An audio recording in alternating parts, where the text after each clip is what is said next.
I just stuck a bull. This bull has been sounding gnarly, nasty. On my right, there's two bulls fighting. I can see them going, their bodies moving back and forth between the trees. And then all of a sudden I hear this. There's another bull right there. Walking through his aspens. I shot him. Did you hear that? No. Oh. We both just shot the same bull. I shot him first. He shot him first. Oh my gosh. What a heck of a pursuit, dude.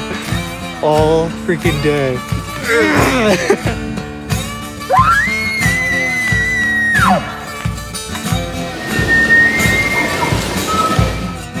When your buddy calls you, says you got a buck down. And what does he got? A buck down. Look what I found. What a sweet coos, man. Opening day, heck yeah. Way to go, Steve.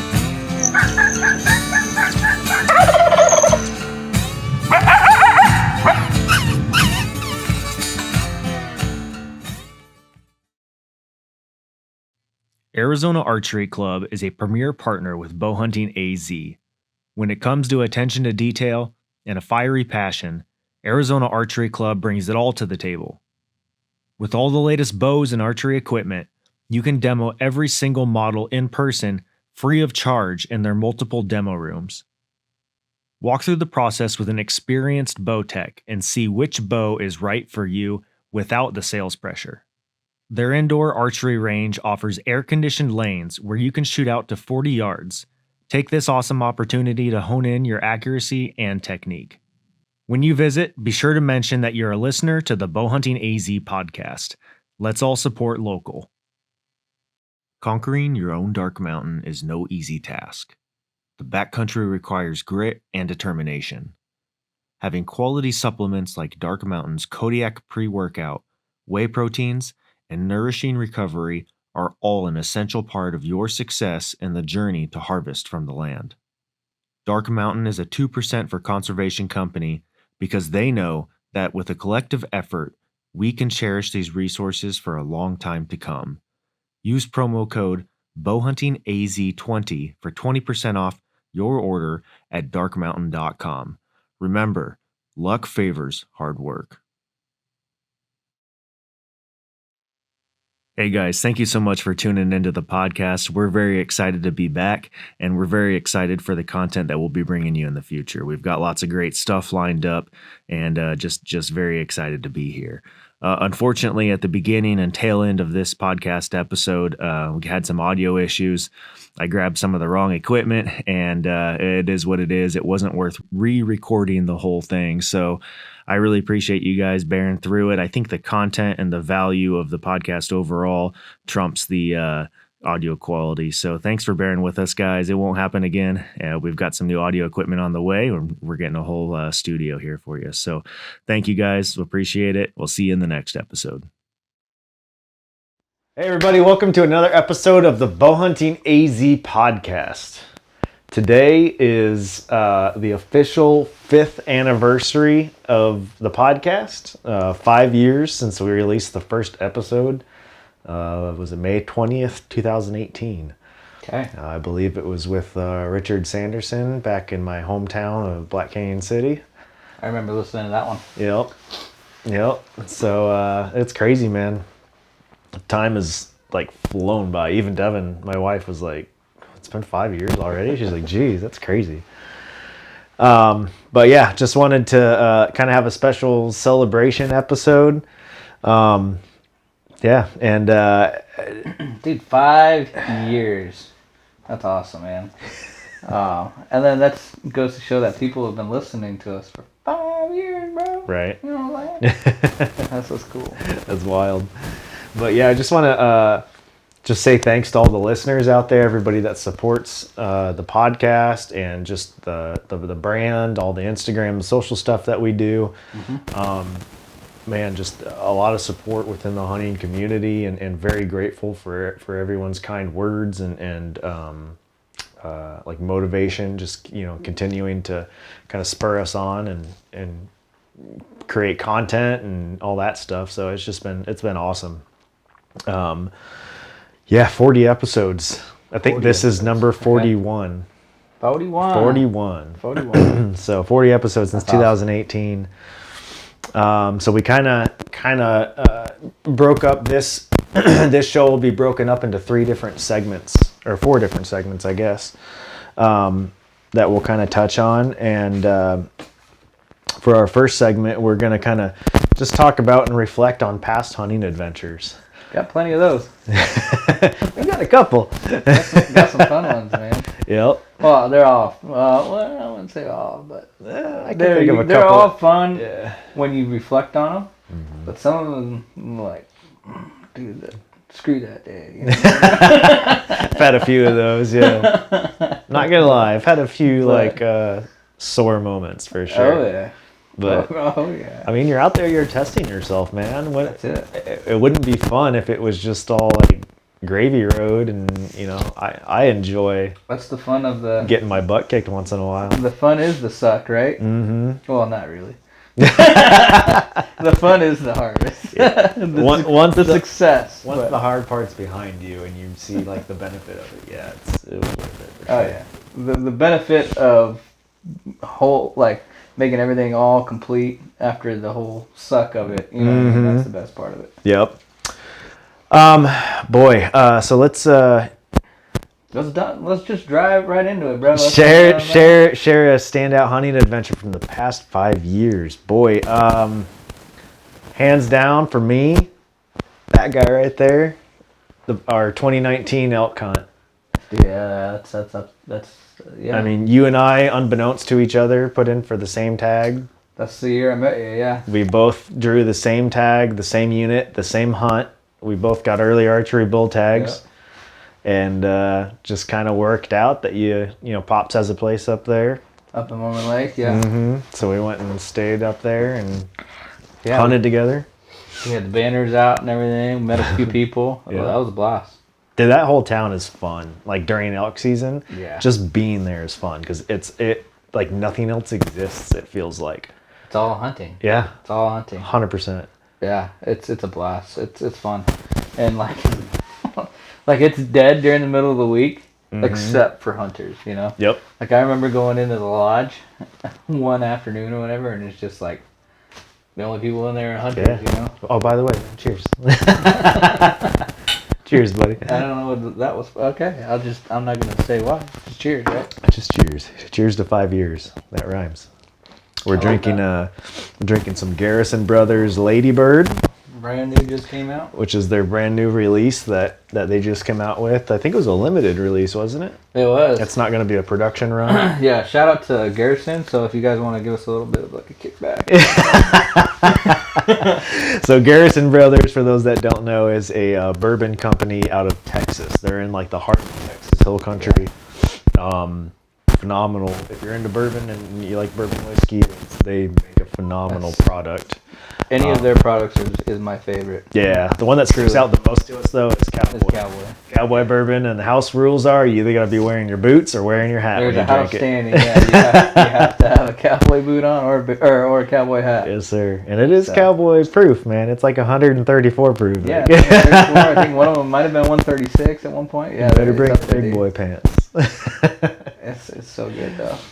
But yeah, that 2019 elk hunt, man.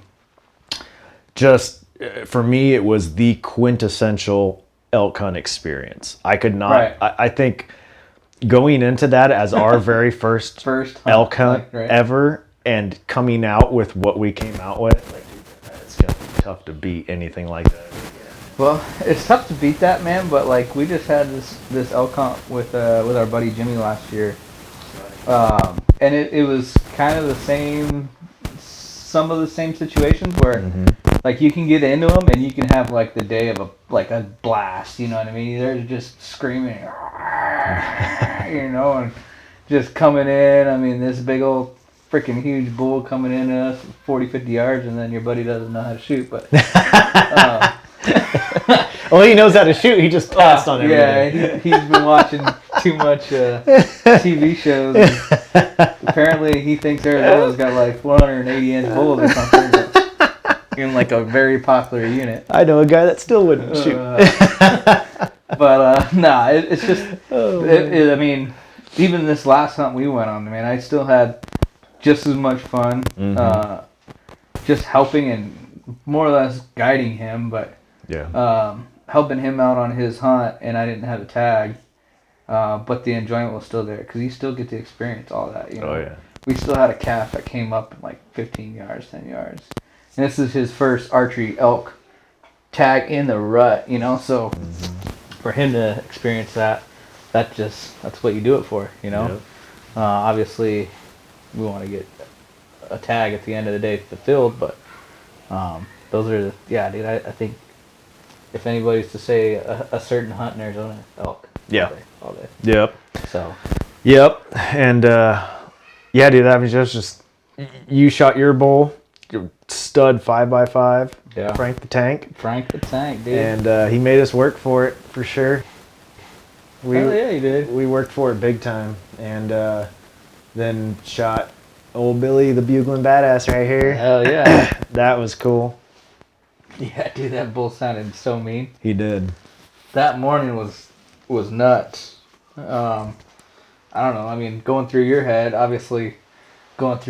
is like the ninth inning. Freaking, you're down 3-0. You know, but actually 6-0 probably because 6 days into it. Yep. That was our 10th day into it. Was it 10th day? Dude, 10 days, man. Yeah. I don't even remember how many miles we put in that week. I calculated it was over 100. Over 100 miles, yeah. Yeah, so we averaged out about 10 miles a day. Yeah.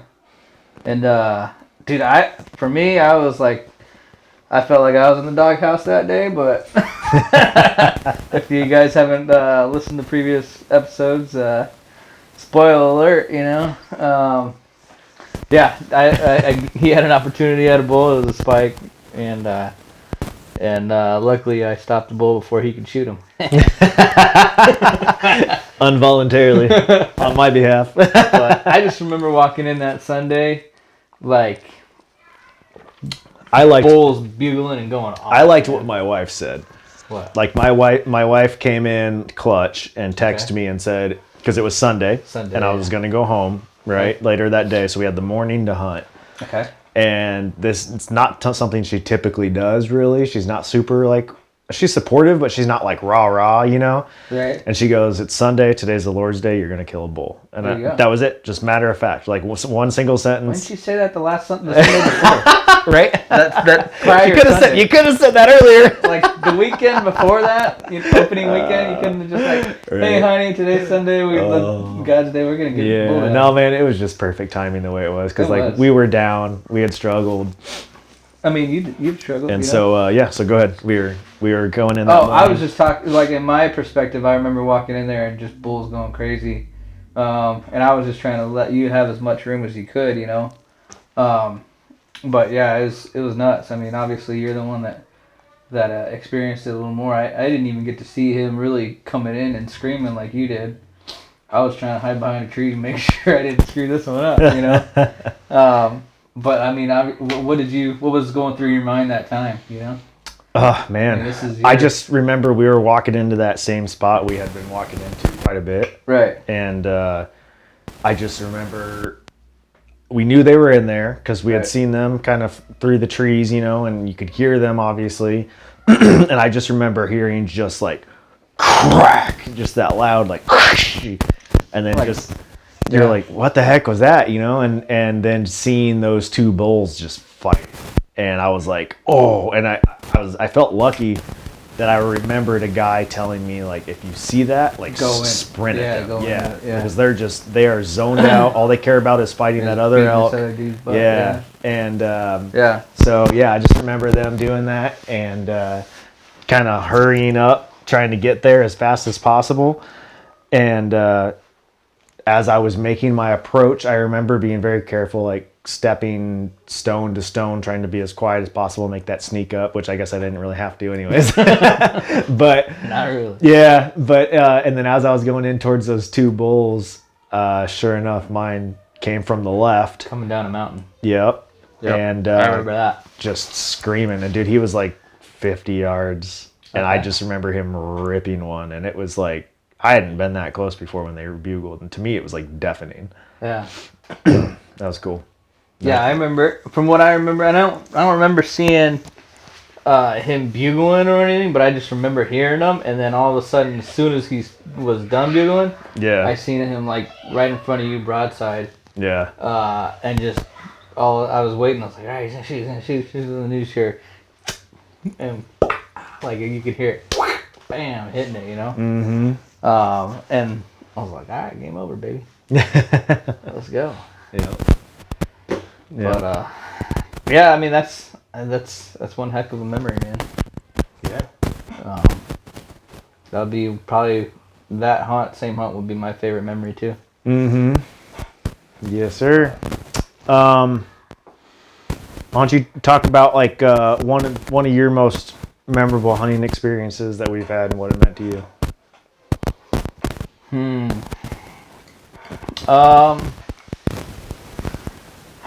Other than the elk, you know, that we both share pretty much the same kind of feeling about, you know. I mean, you don't get much of a better experience in elk than what we had there, but I would probably end up saying, and it wasn't a successful hunt, but I would still say bear hunting in that nasty canyon that we dropped all the way to the bottom to. Yeah. And had to endure that whole suck. Yeah. You know, just to get back up with nothing. You know. But the part that gets me every time is the old man that day before, where we shot this bear. Steven did, and we shot it probably like, I don't know, maybe 9:30 in the morning. It was probably, I don't know, maybe 500-yard shot, 400-yard shot. I think it was 300 Win Mag. 484. Okay, so pretty much 5, yeah.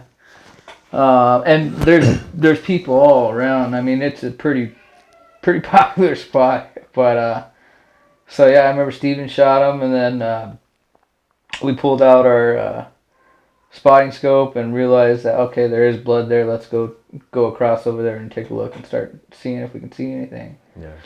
And started tracing this blood down, and once again we shot it probably like, I would say 9:30. And then we tracked it, kind of walked around this whole rim, and then he just straight dropped down this canyon, like nasty canyon. I would say one of the bigger canyons in the state. And so at that point we were kind of like, all right, well, what are we gonna do here? And this is maybe like 4 o'clock, you know, and then we're starting to think, all right, maybe should we call dogs? I mean, what, you know, and so forth. I think we did. Remember, we called one guy with dogs, and he's like, "What canyon you guys at?" And we said the name. He's like, "Yeah, you said the wrong words." Yeah, he's like, "Good luck, man." But yeah, so anyways, we were like kind of feeling down, but there was a nasty storm that was coming in, and I remember we got out of there just before it really hammered down. Yep. And it just started raining pretty good.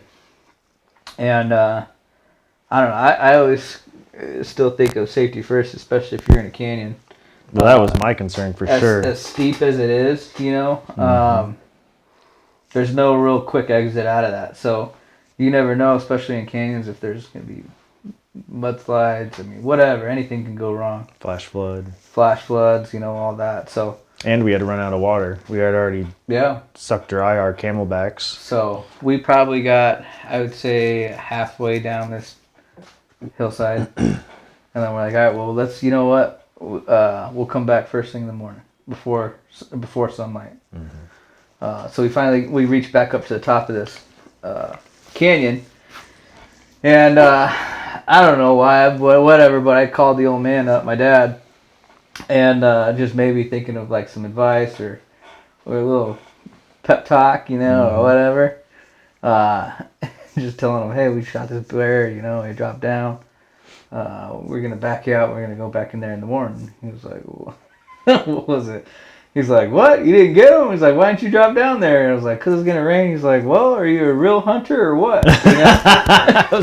It was such a kick in the nuts when we were already down. When we were like already like just tore and beat up. We were looking for a rah. Well, you're going to get another quick, swift kick in the butt, man. But that's, I don't know, and for me that's always been just the way of growing up and that mentality. So it was always like, just suck it up. Yeah. You know what I mean? Just no matter what. I appreciate Suck it. it up. I You like know what I that, mean? yeah. And it hurt, but now you can think of that any other time when we're hunting. Mm-hmm. You know, that's always just going to be in the back of your head. Like, are you a real hunter or what? Are you going to go back there and do things that this other dude's just not going to do? Yep. Because you giving up. You know. Yep.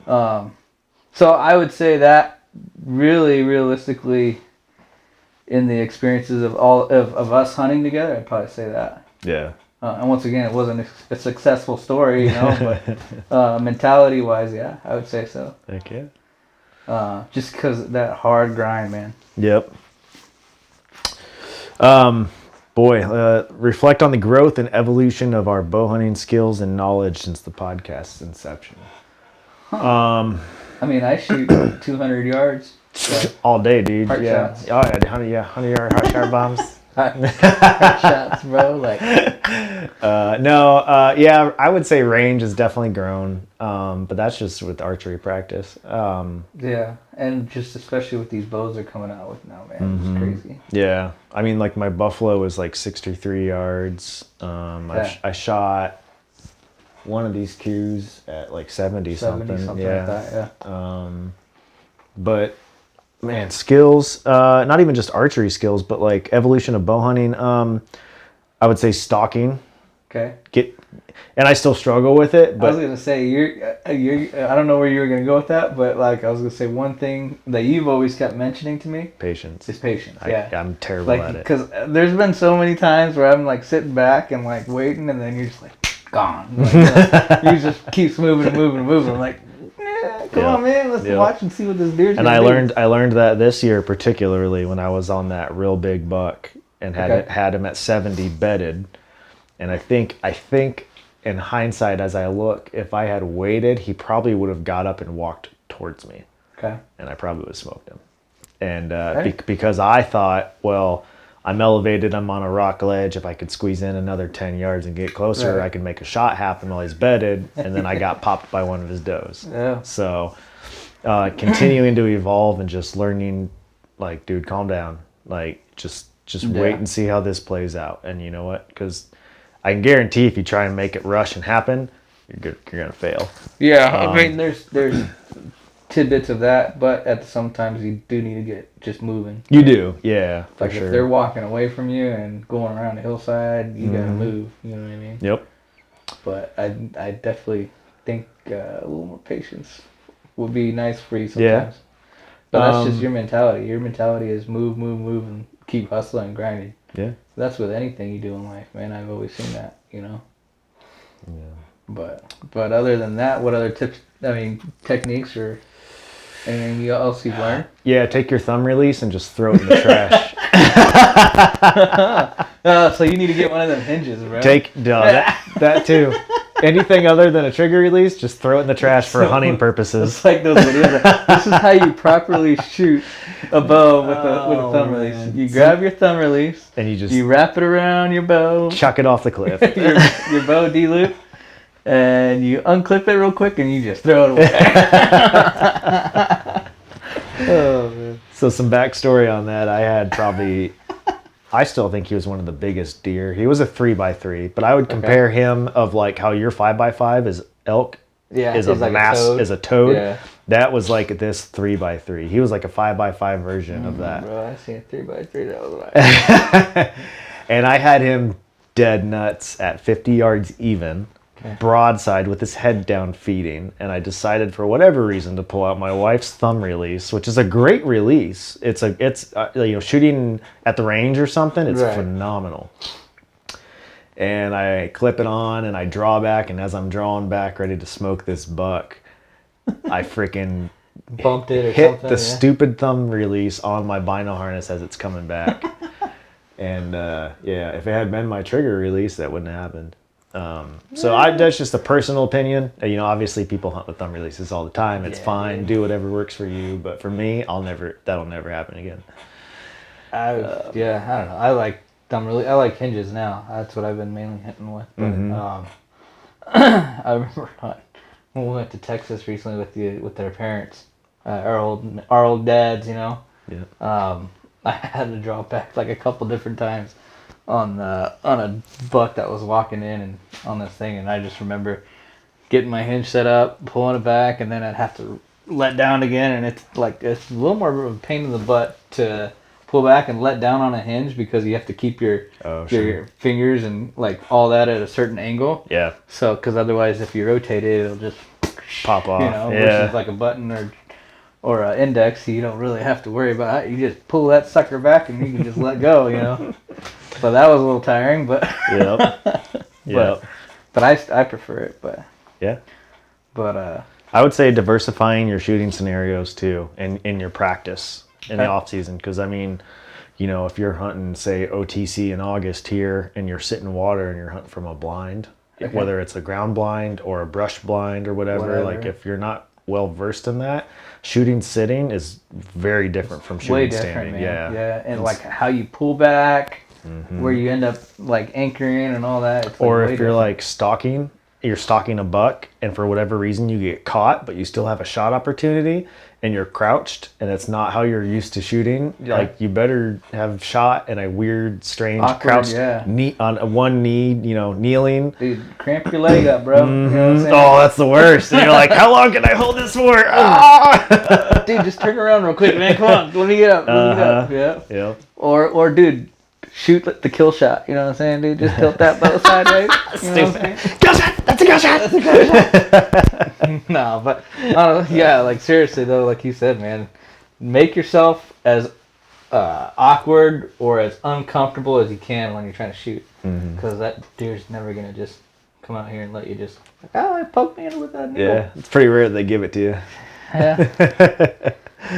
You're talking about deer, right? Yeah. But I don't know. What about you? Insights or lessons learned through the podcast or through hunting adventures? Through hunting adventures, oh man, I don't know. That's dude. Every day you learn something, man. Every time you walk out there in the field, you always learn something. I don't know. I learned to buy better boots so my ankles don't roll. Yeah. There's always something you end up learning, whether it's as simple as trying to find a nice spot, a higher point to glass, always trying to get different angles. Whether it's something of like, I don't know, different glassing techniques, or your different approach on how you attack that animal, you know. Like you said, patience sometimes, but sometimes you got to be aggressive. Yeah. I think just in general, being out more in the field and learning the animals more for me, to see what they're going to end up doing and predict, you know, trying to figure out more of their natural habit. And that's kind of my biggest thing. Other than that, over the years, I've gotten better with shooting bow in general. Arizona Archery Club, they've always helped out, and the crew there always helpful. I remember I had a super bad target panic with my index release, and it was Chris at the time that was working there. He made me up, like mocked up this little dummy string thing that you just pull forward on it, and then I remember him telling me, he was like, all right, get a hinge release and just practice with that for like a month, and before you ever pull back on your bow. So I remember going home and I'm like, all right, I just practiced it like 30 times that night, every night, you know, just clunk, clunk, clunk. And then detuned my bow real heavy because I didn't want to like try and punch myself in the face with it, you know. But just stuff like that, man. Try something new to see if it works, because I don't know. I mean, we just talked about this recently. You get stuck in the same lane of doing something over and over. Life progresses, so we got to try and find different ways of doing things, whether it works or not. You know. Yeah. So Definition of insanity is doing the same thing over and over and expecting different results. that's it. So if something's not working for you, change it up. Change it up, man. Even if it is working for you, it still doesn't hurt to try something, you know? Sure. You found out that you don't like thumb releases, so now you're going back to index releases. I found out I like hinges, you know? So there's benefits in everything. Yeah. It really is more beneficial to just try things, and whether it works out, great. If it doesn't, move on. Yep. Segment 2, highlights and milestones. So discuss some of the most notable episodes or moments from the past 5 years of the podcast. For me, 2 came to mind. Okay. Steve Chappell of Elk Camp TV. Dude, I feel like he's a pretty big icon in terms of like elk hunting. You know, he's up there as far as I'm concerned. He's got pretty well knowledge. But man, one of the most humble, down to earth people. Like he'll just sit and talk with you.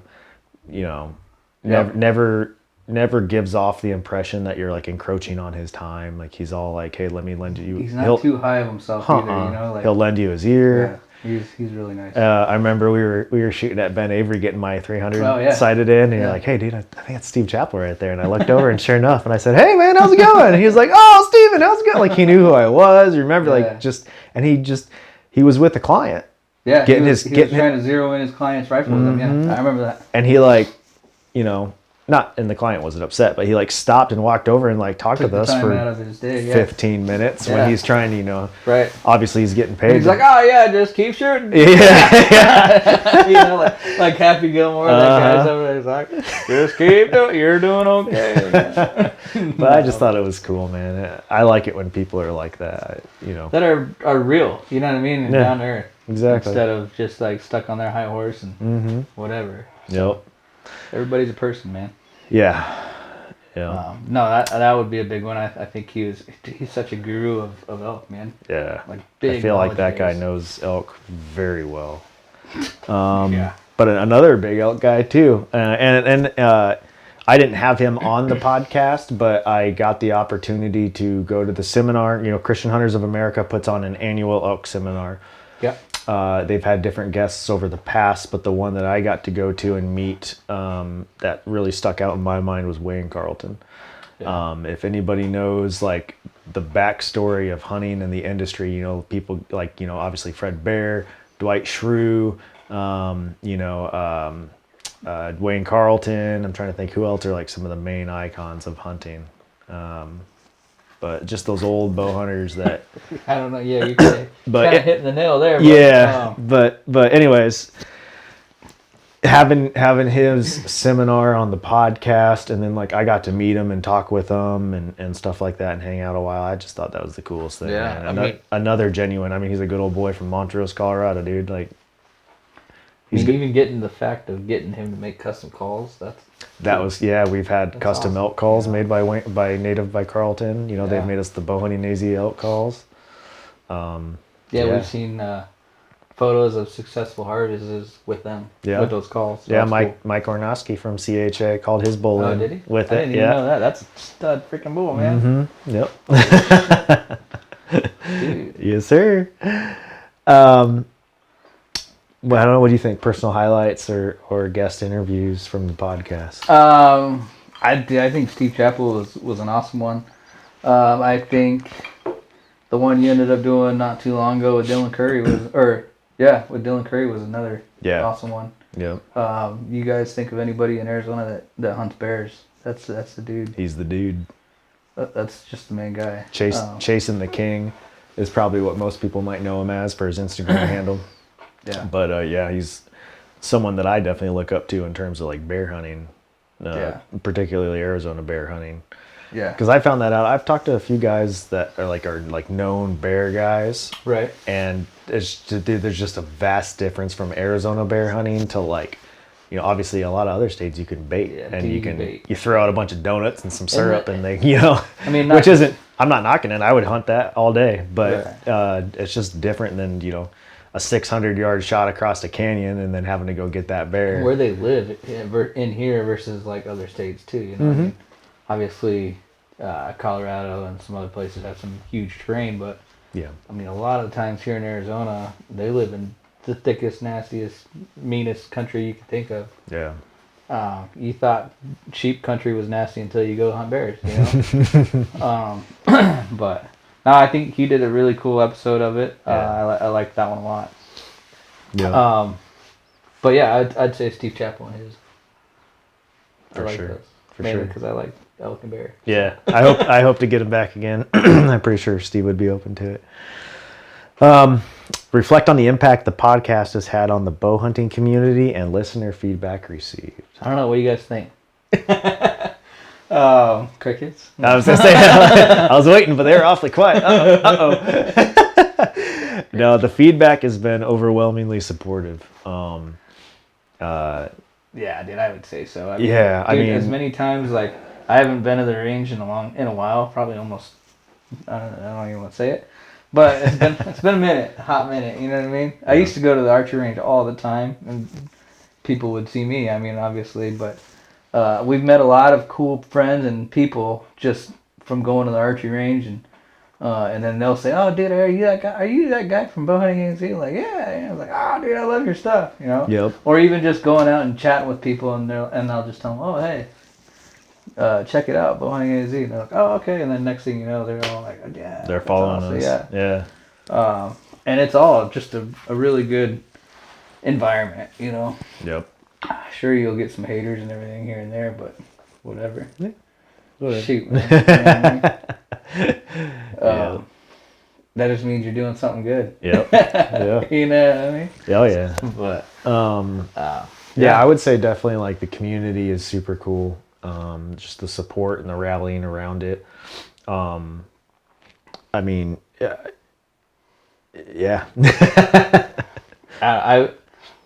I haven't had a person that ever bad talked me out of it, so I would say we're still doing okay. Yeah. Yep.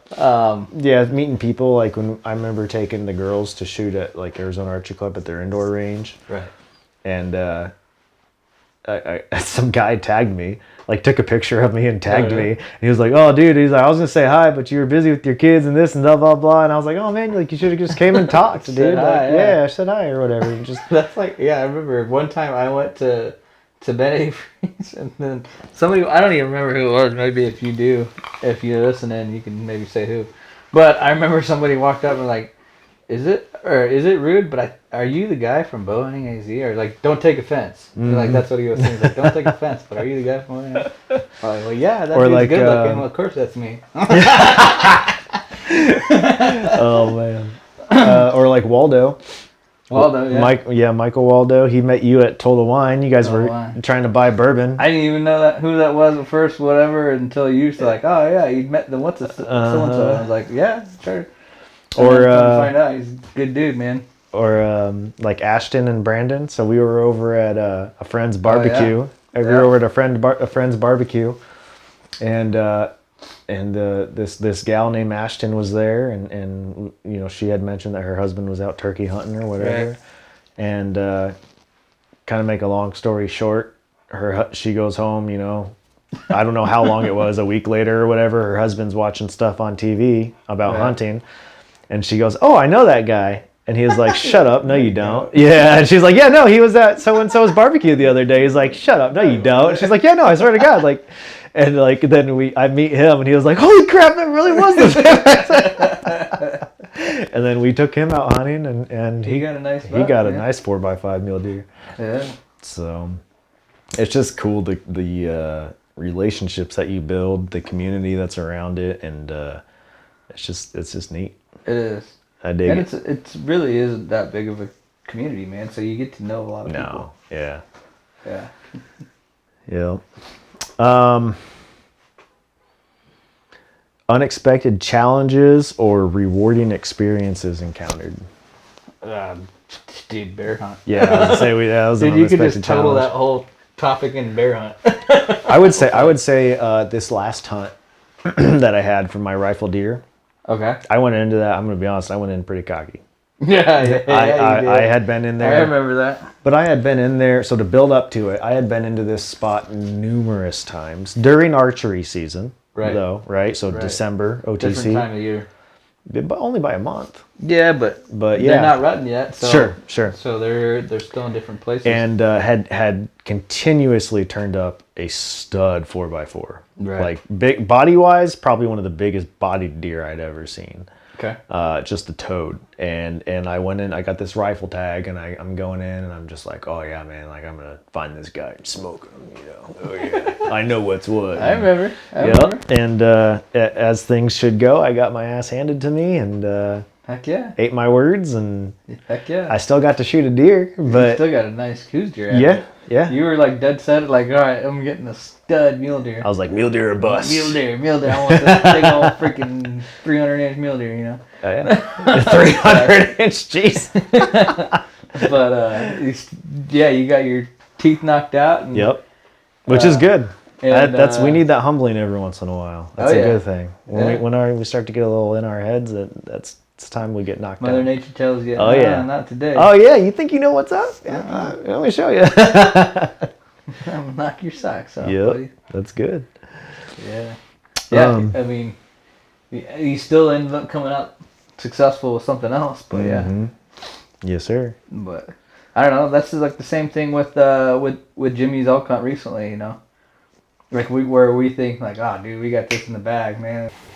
You know, like we did. We just brought a shooter that didn't decide to shoot. Yeah. I'm just kidding, Jimmy. We love you, dude. I don't know, man. I almost tipped our friendship after that one. Oh man, dude. So opening morning, I called in 3 bulls at the same time. Across a ridge. Literally, brought them in on a string to Jimmy at 50 yards was like the first one. Probably feeding them grapes, you know, and like, come on. Man. Seriously. Yeah. So we just have a running joke now that like every time we see this like stud elk of any kind, we're like, oh, I know a guy that still wouldn't shoot. I know a guy that would pass. Jim pass. He's not big enough. What's that? He's 400? No, you can give him another year. Nah, he's not that big. But we did call in that bull. Yep. And then we called I want to be conservative because people will be like, oh, you're lying. I'll say like 350, 360. I wouldn't say 360, but I would say close to 350. Yeah. Okay, dude, he was a nice bull. He's big. Nice he's bull. Real big. Definitely. I'll put his picture. Definitely out there. top class for that unit. People can score it for us. That was top class for the unit. I don't even know if the one that you got, because the one that I seen was a second one that he hopped over the fence and he just like.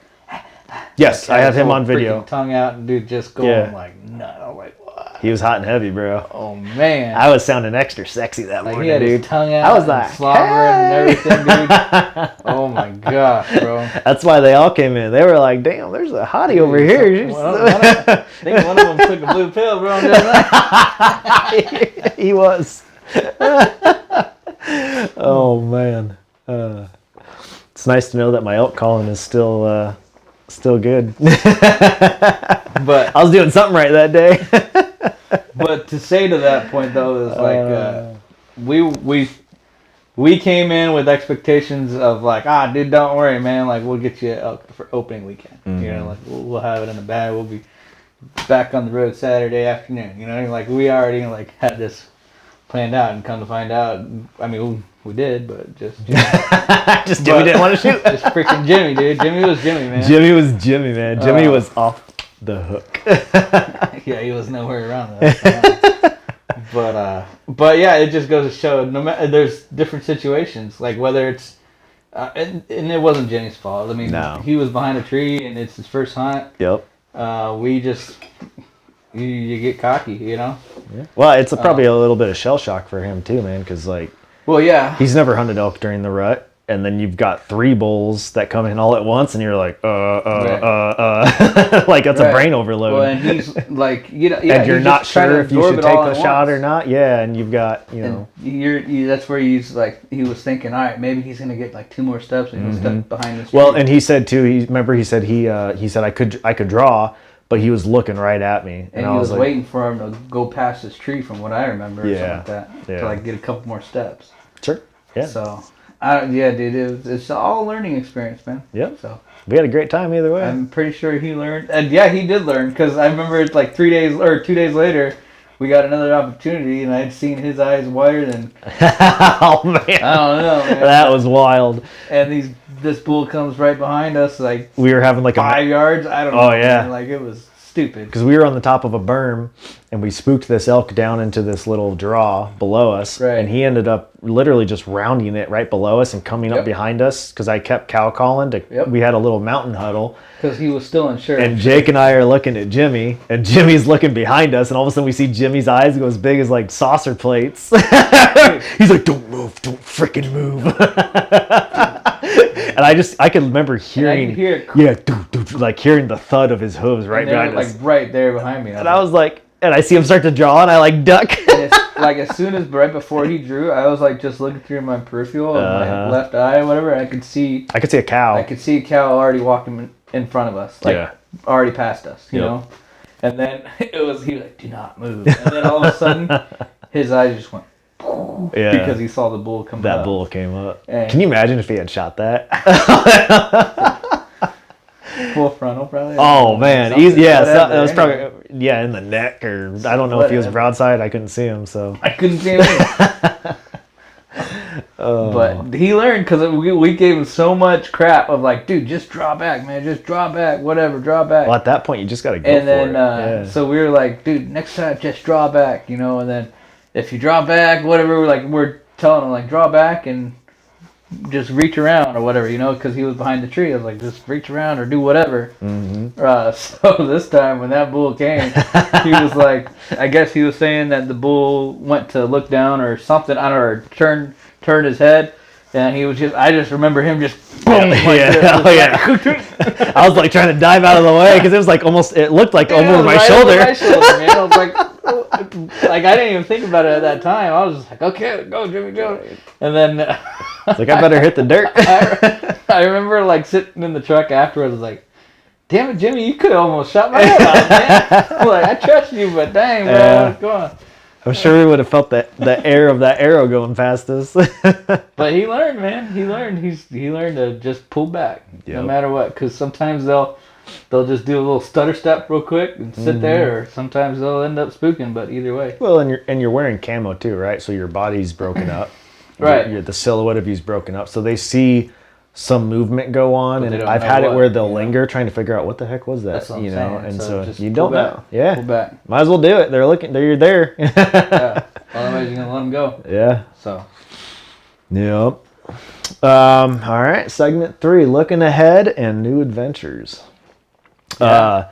I'm ready. Share the vision and goal for BowhuntingAZ podcast, for the future of the BowhuntingAZ podcast. What do we? Where are we going? Where's the ship headed? The Bahamas, baby. Bahamas with some nice. We have Bahamas in Arizona? No, I'm just saying the ship is heading to the Bahamas. Oh, Come on. all right. I want some cocktails with some nice women around me. Come on, you know? You said the ship. We're going. All right. No, I mean, the biggest goals I think is still to finish a bear tag. For sure. Yeah. Well, just of the podcast. Oh, podcast. Yeah, okay. of the podcast. What do you got? More community minded. I have more community minded, less of me, and more about everyone as a collective. Okay. So my goal and what would really start making me like excited through the channel more is like people sharing their success photos, their stories. Like I want to start tagging people more, sharing more of those photos, because I don't want it to just be all about Steven. It's not. You know, BowhuntingAZ isn't tied to a specific person. Like we're all part of this archery. We're all bow hunting. Yeah, AZ. yeah. So- And I think I did tie myself down a little bit with the name too, but like, you know, rifle's okay. It's cool, man. Like I know BowhuntingAZ is that because I still rifle hunt, right? And we still share our stories on there and stuff like that. Heck yeah, But man. I think we all just enjoy the thrill of the hunt. Yeah. So more of a community minded thing. Like I said, you know, share your stories, your photos. We'd love to tag you in it and just be a part of your adventure as well as much as you are of ours. Dude, any hunting, man. Like, if it's dove hunting, if it's whatever, you know, anything. It's all hunting in Arizona. You know what I mean? So any of that. Yeah. And we do some outside Arizona too every once in a while. We'll go to Texas and stuff. Yeah. But there's a access archery axis right here above me. But yeah, I'm pretty determined and want to figure out how to do like some sort of cooking channel. I know you've been talking about it. Props to Billy. That's really his brainchild. Billy Takove, good friend of ours. Okay. That's kind of his brainchild pretty much. And I just kind of invited him to maybe come alongside BowhuntingAZ and be the guy to kind of spearhead that. Okay. For the cooking? For the cooking, yeah. Sweet. Dude, I'll be a judge. All right. Dude, I will be the judge. I'll let you guys good. know how it tastes. Yeah. I'll help you guys out, but possibly even a cookbook. I've had a dream even before I hunted and stuff to do a cookbook. Part of my background is through my work and stuff. In the past was a chef. I'm trained in like French fine dining and Mediterranean. Okay. All through high school I worked at a pizzeria that made hand tossed pizza. None of that wasn't Little Caesars or nothing. It was like actual hand tossed pizza. Wasn't DiGiorno, bro? No, dude, no. But so I have a love for cooking, but I would really like to see that take off and be a success.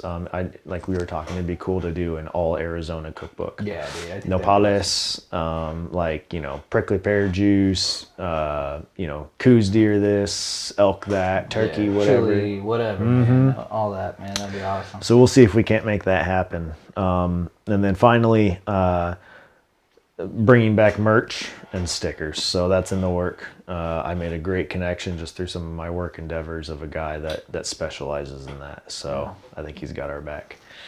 I think so, man. I think a lot of people have been wanting that. I keep getting asks for hats. Hats. Yeah. I remember that big time. I think Jimmy's got one of the last hats that are still living.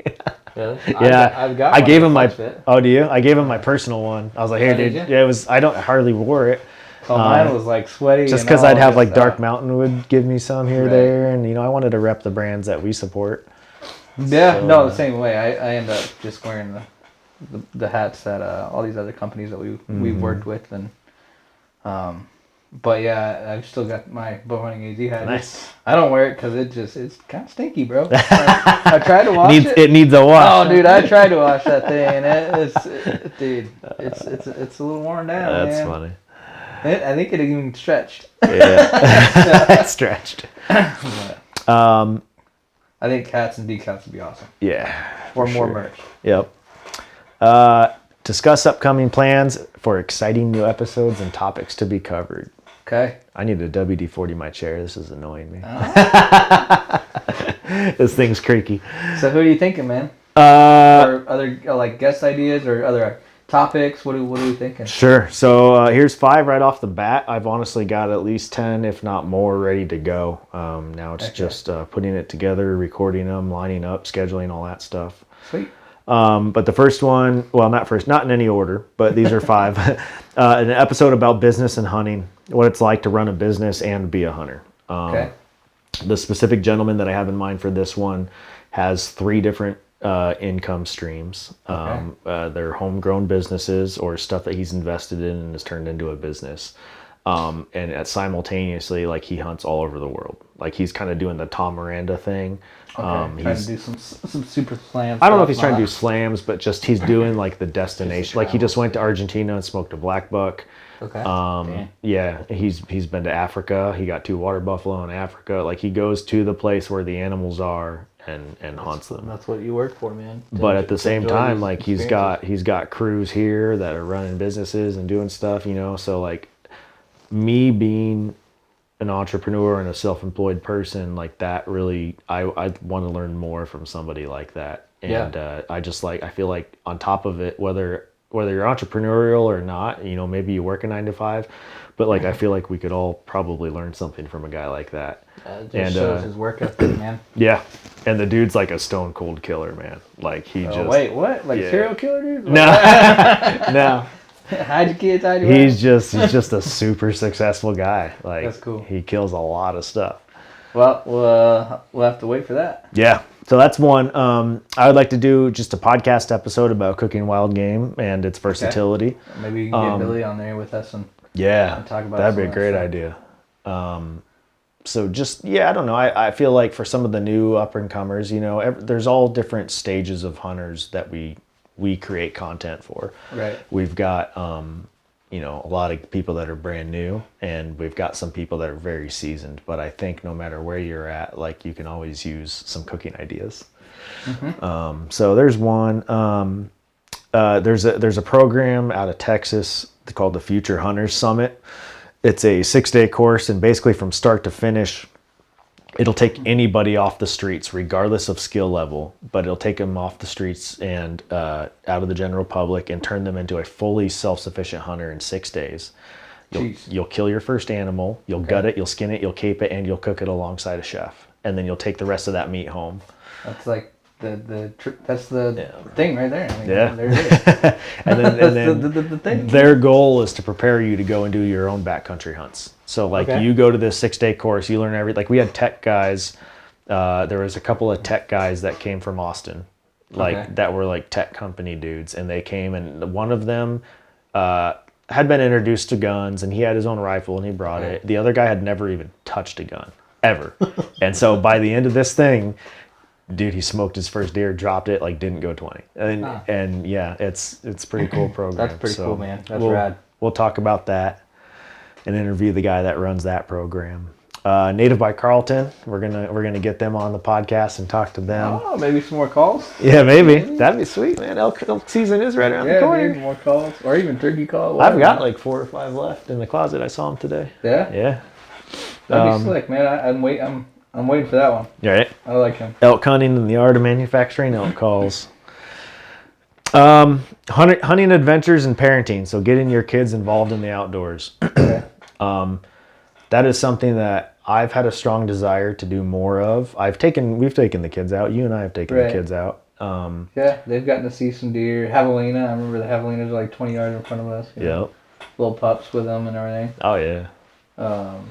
But yeah. So I just see some guys that are just phenomenal at getting their kids out. Almost, it seems like on every hunt that they go on.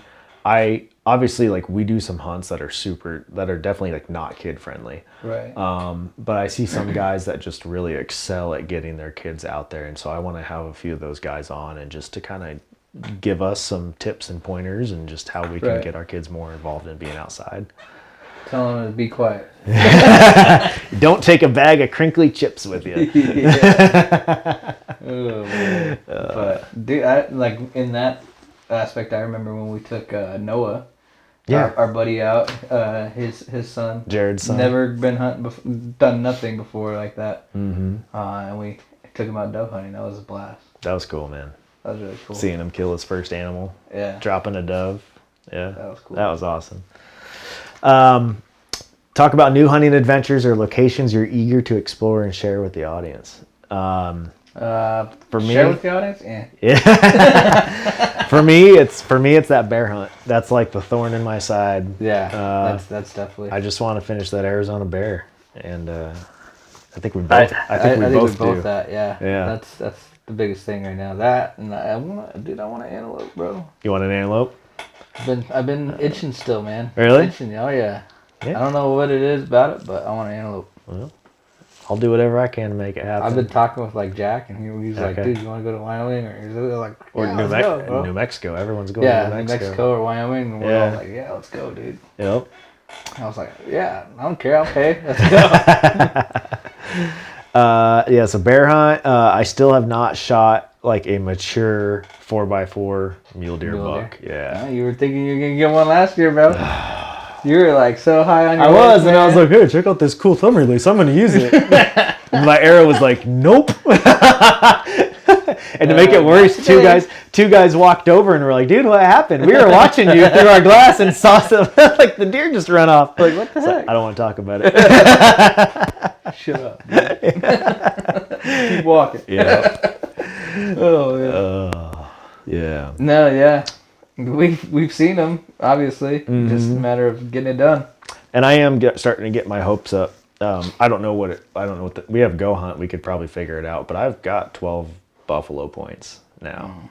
You're getting your hopes up. Oh yeah, maybe. Yeah. I don't know. I see people that start drawing around like 15 or so, and of course there's always those people that draw on one, but right. I don't know. It feels like it should be getting there soon.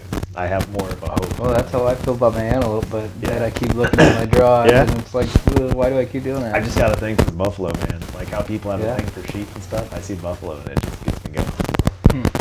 But, Yeah. Yeah.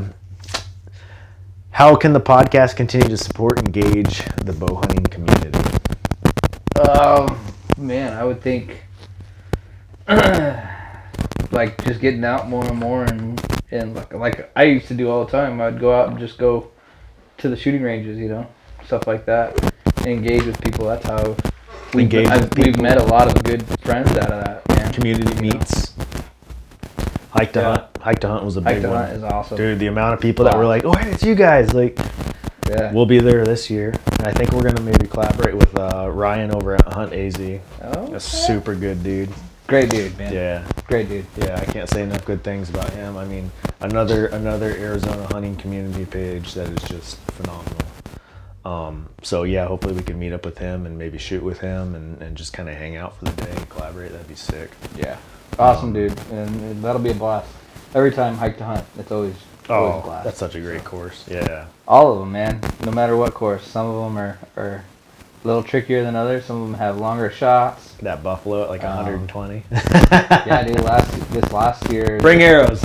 Yeah. Here's a plug for Arizona Archery Shop. Go to Arizona Archery Club and get your couple dozen arrows because you're gonna lose a few on that. Or a dozen. Depending on how well you've been shooting your bow. Yeah. Or depending on how much of I'll try it. Yeah. Screw it. There's I'll like, go for it. what's Yeah, that? I'll You try said 100? Yeah, I'll try it. Yeah. You know what? 100? I'm gonna step back and I'll tell you. Whatever, man. But dude, this last year they stretched out some shots, man. Yeah, they I did. remember that. Yeah. I met up with some people there and we shot some courses. Holy cow, man! But Mm-hmm. it's a blast. It's fun. And every year we've gone, it's always rained and it's been poured. a blast. Yes. Oh, it's been a. We'll freaking see people blast. leaving and we're like, no, dude, stay. Like, come on. And it'll be man. like pouring and we're shooting our bows in the rain. And dude, it's so much fun. It's been a blast, dude. Because like, think about it. Are you going to quit your hunt just because it's raining? Hell no. I'm not. Shoot, dude. Are you a real hunter or what? Yeah, man. That's what I'm saying, man. Are you We got a real video hunter of or us on what? top of the mountain, remember? Yeah. We're like, this is Tech Tip Tuesday of the week, and it's like pouring and hailing and lightning and thunder. We're like, oh yeah, we're out here just grinding it. Oh, That was a nasty storm, man. that was nasty. But no, I think just getting out in general, I think that'll be a blast. I want to get back out and shoot my bow again. Yep. Meeting people. I mean, I'm sure there's always more and more people getting involved in archery. Oh, so yeah. just meeting more and more people that are with the same like-minded of that, enjoying archery. Yep. I love that.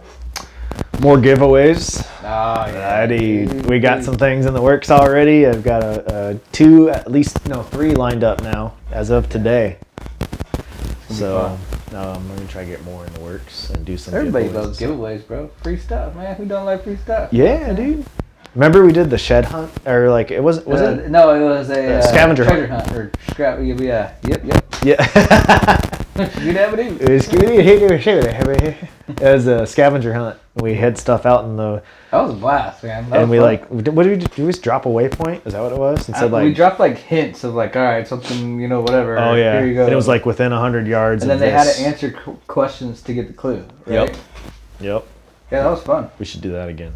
We should do that again, Except for this time, I'll put it in like a bear den or something. And like, dude. We'll put in like all different four corners of the state. So like you gotta go all the way up to like.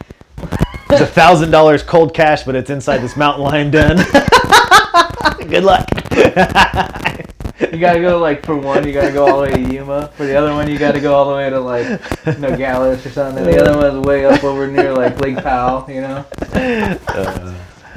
something like that. And then it's kind of unintentionally become a tradition, but we've got this annual bow hunting camp that I do in Texas Yeah. that I think is becoming more and more like this concrete thing. It's kind of started with you and me and our pops, and then it ended up being you, me, and Brandon and Kobe and his wife and his sons and Nathan and then this last year it was me and Nathan and Cole and Jim, and now Jim and Cole have already gone back and they hunted Axis in the rut and plan on probably doing it again this February. So Did he get chiggers?